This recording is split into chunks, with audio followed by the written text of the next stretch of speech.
My name is Kimberly, and I'm 34 years old. I live with my husband, Mark. We both work at a company that was started by Mark's father. Even though he's retired now, Mark's father grew a small construction company into a business worth $2.5 billion. He made some bold decisions, like buying other construction companies, and people admire his great business skills. Mark took over the company after his father retired. He grew up being gentle and a bit spoiled. While Mark is kind, I sometimes think he's not decisive enough to be a good husband and company leader. Mark has said things like, "I'm not meant to be an executive, so I'll probably just be a figurehead president." That would be easier for me. He doesn't seem serious about running the company. We've been married for 5 years, but recently, I've been unhappy with Mark's lack of drive. Unlike my husband, I believe I can make decisions well.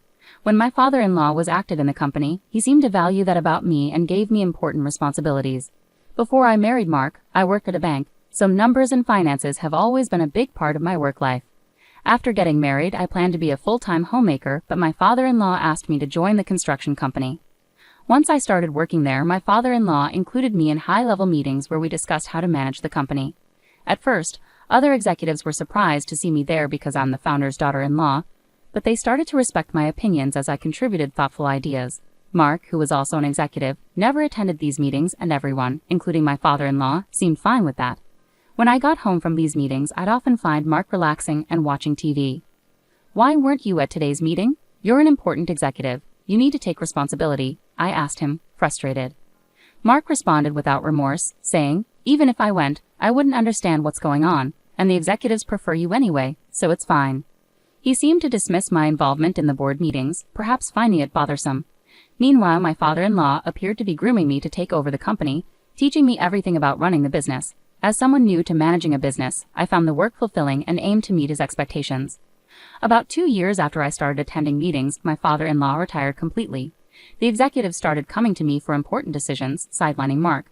I thought this would motivate Mark to focus more, but instead he became even less committed. He would show up at the office in the morning but leave by noon, heading straight home. At home, he never mentioned work and seemed completely uninterested in the company. Meanwhile, I was getting more and more busy with increased responsibilities at work. After my father-in-law retired, the executives started relying on me heavily, and I was handling tasks similar to those of a CEO. The company was large, with many employees, and I worked hard to boost sales and profits for everyone's benefit. Thanks to the efforts of our team, sales were rising, and I found managing the company increasingly exciting, fully immersed in my work. Meanwhile, Mark seemed to be losing interest in his job, and his presence at the company was dwindling. Our conversations at home became fewer, and our marriage started to feel strained. Then, one day, Mark came home and casually mentioned, "I bumped into your sister today, and we had lunch together."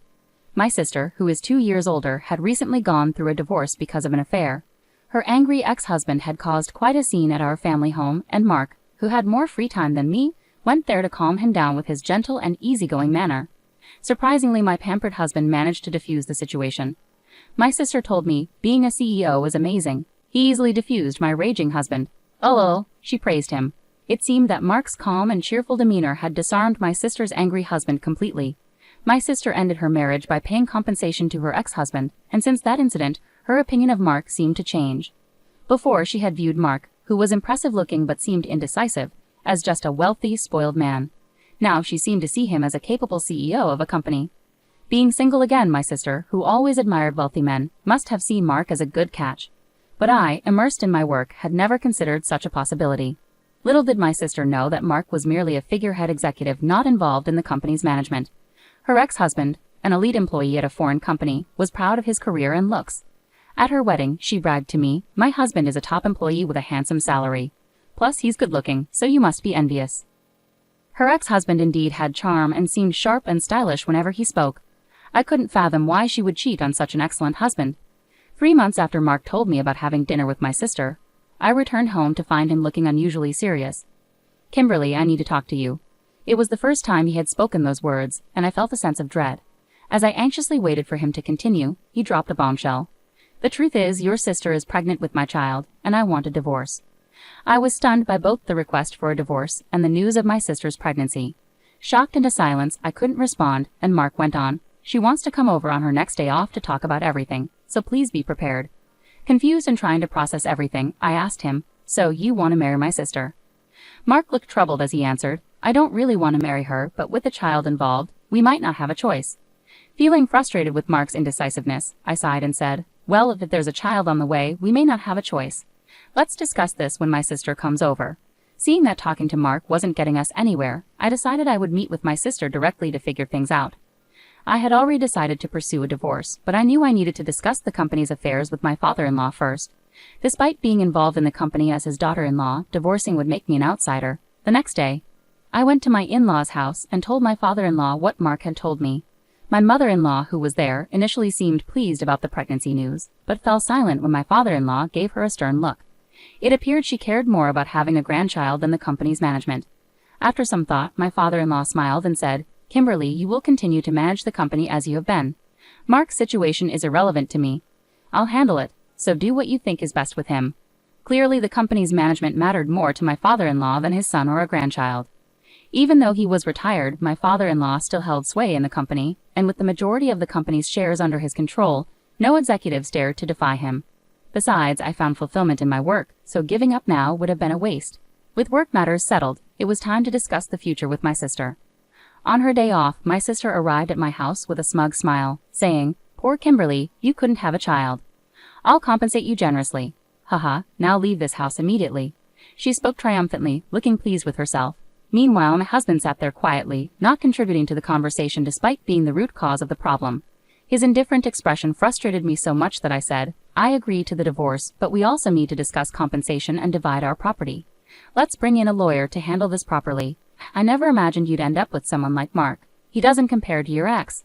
I added a touch of sarcasm as I spoke to my sister, who glared at me fiercely for a moment before regaining her composure. "I finally get it. It's not about a man's appearance, it's about who he really is inside," she said, as if she had figured out my husband's true character. Suppressing my amusement, I replied, "Well, I guess that's good for you. Enjoy your life with Mark from now on." I suspected her idea of inner self might just mean money. She seemed to have believed my husband was the CEO of my father-in-law's company, though it was clear she hadn't heard much directly from him. After our discussion, my sister announced she was moving in and had movers ready. I had anticipated her impulsiveness and already arranged for a new apartment. With a lawyer by my side, I had prepared documents for property division and compensation claims. The next day after moving out, negotiations began. During the talks, my husband remained passive, seemingly uninvolved, while my sister did all the talking. "As I've said, I'm willing to pay any amount for compensation, so just decide," my sister declared. Hearing this, my lawyer decided to pursue compensation not just from my husband, but also from my sister. Despite earlier warnings that getting compensation from her might be difficult due to previous obligations, my lawyer saw an opportunity since she had openly agreed to pay. When it came to dividing property, my sister confidently stated, "This mansion originally belonged to Mark's family, so it shouldn't be included in the division, right?" The lawyer responded calmly, "This property is owned by the company, so that decision lies with the company." My husband, thinking it was his father's property, asked, "Really? This house wasn't my dad's?" He didn't seem surprised. In contrast, my sister panicked and snapped at the lawyer, "Wait, so does that mean I can't live here?" The lawyer replied matter-of-factly, "Since it's company property, you can stay here if the company approves." My sister visibly relaxed upon hearing this. "Okay, why didn't you say that earlier?" "It's fine because Mark, the CEO, lives here, right?" she asked, assuming Mark held a high position. The lawyer was momentarily surprised, then burst into laughter. "What are you talking about? Your sister is the CEO." The lawyer continued to laugh, looking at my sister, who seemed shocked by the revelation. She immediately turned to my husband, exclaiming, "Wait, Mark, you're not the CEO." Instead of responding, my husband looked troubled. I clarified for her that Mark was just an advisor without any authority to act on behalf of the company. I, on the other hand, was an executive officer and had been promoted to CEO by my father-in-law when he retired. This decision was supported by other executives due to my contributions, and there were no objections. As for Mark, his father had arranged for him to receive an executive salary as an advisor, despite not actively working. Consequently, the salary was less than that of a regular employee, and I was covering all our living expenses. My husband seemed indifferent to our household finances, showing little concern whether the house we lived in belonged to the company or his father. I had been paying rent to my responsible father-in-law, thinking of it as a regular rental property. The lawyer, amused, asked me, "Is it okay to continue renting this house to Mark?" My sister reacted strongly to the mention of rent. "What do you mean rent? He shouldn't have to pay rent. It's company property, right? He should live here for free." The lawyer chuckled again at my sister's remark and presented the rent amount. Both my sister and husband were taken aback upon learning about the rent for the first time. Given the size of the house, the rent was substantial, far beyond what I could afford on my salary alone. Even with my husband's salary, paying the rent would leave us with very little for living expenses. As for the division of property during our 5-year marriage, my husband's modest executive salary was spent entirely on daily expenses, while my higher salary went towards covering the hefty rent and other living costs, leaving little accumulated savings or property. Ultimately, we divided what little savings we had. After the lawyer left, my sister, who had expected to live in this grand mansion, looked visibly disappointed. Meanwhile, my husband, seemingly unaffected, continued to smile as usual. Frustrated, I suggested, "Your mom was happy about you having a child, so why don't you move back to your parents' house?" He agreed, but I couldn't help but laugh at why I was still being considerate towards my soon-to-be ex-husband. I started to worry about whether such an unreliable husband could responsibly raise a child, but I realized it was no longer my concern, so I left that decision to my sister. My sister seemed to have forgotten about her own compensation payment. I tried to clarify, "Sis, are you okay with the compensation payment? You were talking confidently, but you were still making payments to your ex-husband, right?" She looked surprised and seemed to snap out of her previous mindset. "Wait, do I have to pay compensation too?" My husband jumped in, seeming flustered, as if he hadn't been listening. "Even though we discussed this today, you said, 'I'll compensate you generously,' but you weren't talking about me, were you? My salary is really low." My husband and sister exchanged bewildered looks. Although I couldn't believe it, I had to hold back laughter watching their exchange. For my part, I no longer cared, as I had already finalized the divorce and compensation agreements with their signatures. However, my husband and sister appeared pitiful. My ex-husband, who had married my sister, followed my suggestion to return to his parents' home. Yet it seemed that they were constantly arguing. The root cause was the revelation that my sister's claim of being pregnant with my ex-husband's child was false. His mother, who had anticipated an heir, was furious. His father, who had never been fond of my sister for taking my ex-husband away from me, reportedly never spoke to her again. As for the compensation, my ex-husband's father paid his share in full. However, my sister pleaded with her father-in-law to cover her compensation too. He angrily retorted, "You have no right to call me father." Disappointed and empty-handed, my sister fled from my ex-husband's family home, and has been missing ever since. It seems she only remarried my ex-husband to avoid paying compensation. My ex-husband briefly considered reconciling with me, but his father sternly admonished him, saying, "You shouldn't even think about starting a family. You can't even take care of yourself." I have no intention of reconciling with him either, having lost all trust when he betrayed me with my sister. His indifferent attitude during our discussions disgusted me further. Subsequently, he was dismissed from his executive position, resigned, and now works as a temp.